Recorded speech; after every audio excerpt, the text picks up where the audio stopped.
Yo, what's up? Ako nga pala ulit si Elvis Park. Pinakagwapo sa Pangasinan. Ha? Madami na naman nagsasabi sa akin, madami daw akong pera. Pero bakit di daw ako makabili ng sapatos? Di daw ako makabili ng damit? Di daw ako makabili ng short? Alam nyo kasi, itong pera ko tignan mo, 200,000 piso to. Sasampal ko lang sa pagmumukha mo, ganyan no? Pak! Diba? Hindi ako makabili ng ganun kasi ini-invest ko yung pera ko tulad nito, diba? Gold, 24 karat. Binili ko to 100,000 piso.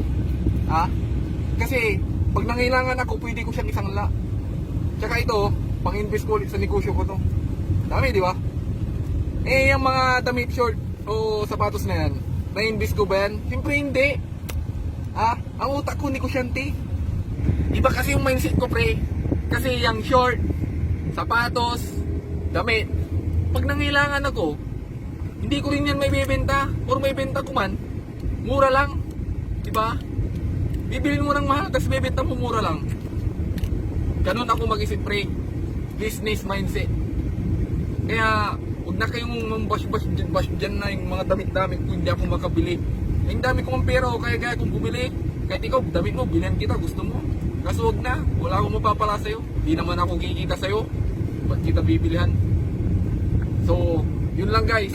Ako nga pala ulit si Elvis Park. Pinakagwapo sa Pangasinan, Babush.